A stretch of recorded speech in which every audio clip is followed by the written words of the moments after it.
appears to have stored energy from the dimensional rifts. Whoa.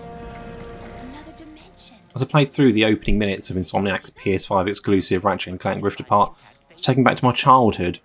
All I could think about was how I'd reacted as someone showed me this game back when I was gaming on a green screen Amstrad in my bedroom, playing games or a tape deck and sort of casually grooving to the odd loading sounds. Video games have obviously come on leaps and bounds as generations have made way for new ones, but I've rarely been as sort of blown away by what my eyes are seeing as I was here. There's hyperbole and there's just acknowledging the great work that's been done, and I mean, just look at it, it's incredible. This show-stopping intro sets up the game's story and introduces the rift mechanic alluded to in the title. Dr. Nefarious, as always, causes havoc, this time with a rift gun, resulting in some dimensional shenanigans such as portals from other dimensions opening up all over the place.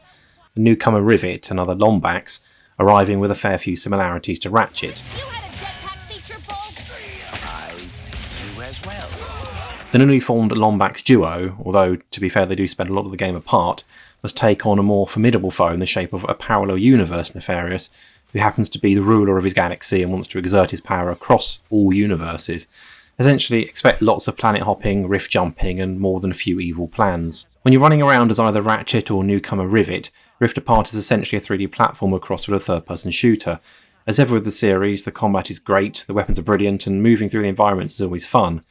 Insomniac nailed the feel of Ratchet games many years ago, so iterating on the winning formula is completely fine in my book. The series is known for its vast array of unique weapons, and Insomniac doesn't disappoint here. A truckload of cool weapons of destruction can be obtained as you work your way through the game, using bolts to buy whatever Miss Zircon has in her store, and Raritanium to purchase upgrades. Each weapon will level up as you use it, on top of the upgrades you buy via the grid system seen in previous games. The grid lets you unlock bonus upgrades if you encircle locked grid tiles.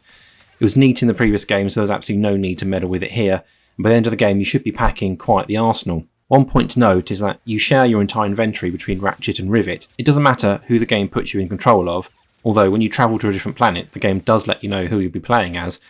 You have the same weapons for both, all upgraded to the same level. There is a line about how this makes sense in the context of dimension jumping, but the key thing is that it was the right design choice, and it simplifies everything quite wonderfully. The two Lombax play identically, which is to say they handle more or less like Ratchet has in the past, although there is a new dodge mechanic that comes in very handy during battles with some more advanced platforming.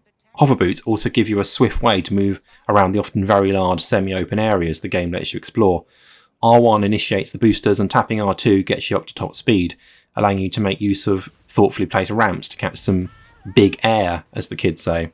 Insomniac once again takes great delight in taking you to loads of diverse, gorgeous locations, this time with some stunning dimension-shifting mechanics in play.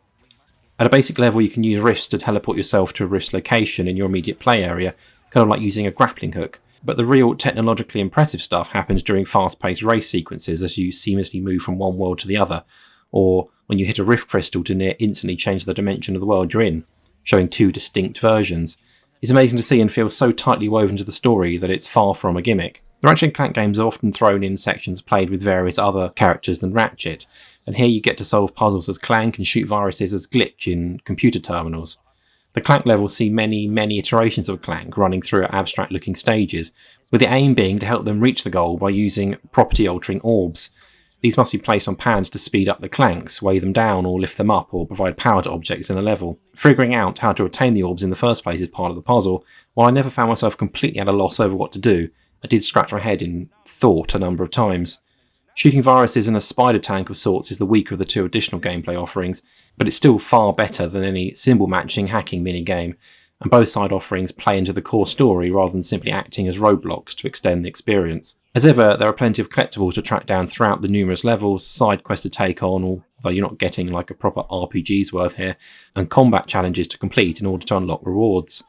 I found myself wanting to do everything in order to spend as much time in this world as possible, such as it is packed with neat twists on familiar characters and a handful of superb new additions. Some planets offer more fun than others, with my preference being the more open outdoor areas to the confined indoor sequences, while some place an emphasis on combat and fast movement over puzzles and platforming. Variety is strong here, but the quality never disappoints. We've had showpiece games for new consoles in the past, Sonic Adventure on the Dreamcast, The Bouncer on PS2, Rise on Xbox, Killzone Shadowfall on PS4. The list goes on, but rarely do they offer the gameplay experience to back up the spectacle. Insomniac has become one of the safest pairs of hands in gaming, so it shouldn't be a surprise to learn that Rift Apart most definitely isn't just a superbly lit show pony. This is a full-fat, planet-hopping, mystery-filled adventure that PS5 owners will lap up and non-owners will resent not being able to play, perhaps through no lack of trying. Miles Morales and Demon's Souls were superb launch titles of the PS5, but now we're through the looking glass. Bar has been set. The PS5 has arrived.